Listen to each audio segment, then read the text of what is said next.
Warning: this video may not be safe for work as it contains animal nudity. Since time, therefore, since so long ago, can we say that the animal has been looking at us? What animal? The other.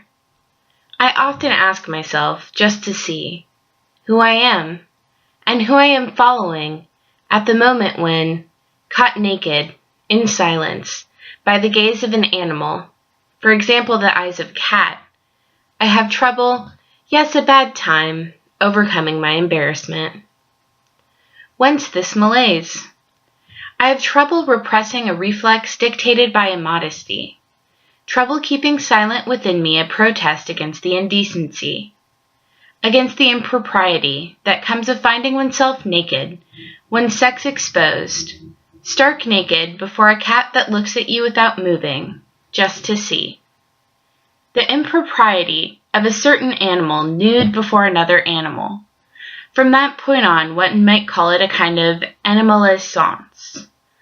The single, incomparable, and original experience of the impropriety that would come from appearing in naked truth, in front of the insistent gaze of the animal, a benevolent or pitiless gaze, surprised or cognizant, the gaze of a seer, visionary, or extra-lucid blind person.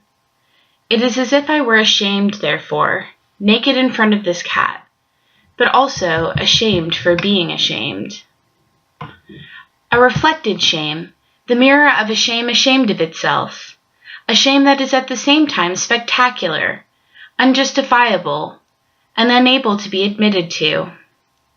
At the optical center of this reflection would appear this thing, and in my eyes the focus of this incomparable experience, that is called nudity. And what about it, which it is believed that is proper to a man, that is to say foreign to animals, naked as they are, or so it is thought, without the slightest inkling of being so? Ashamed of what, and naked before whom? Why let oneself be overcome with shame? And why the shame that blushes for being ashamed? Especially, I should make clear, if the cat observes me frontally naked, face to face, and if I am naked faced with the cat's eyes, looking at me as if it were head to toe, just to see, not hesitating to concentrate its vision, in order to see, with a view to seeing, in the direction of my sex. To see, without going to see, without touching yet, and without biting, although the threat remains on its lips or the tip of the tongue. Something happens that shouldn't take place. Like everything that happens in the end, a lapsus, a fall, a failure, a fault, a symptom, and symptom, as you know, means fall. Case, unfortunate event, coincidence, what falls due, mishap. It is as if, at that instant, I had said or were going to say the forbidden, something that shouldn't be said, as if I were to admit what cannot be admitted in a symptom, and, as one says, wanted to bite my tongue. Ashamed of what and before whom? Ashamed of being naked as an animal.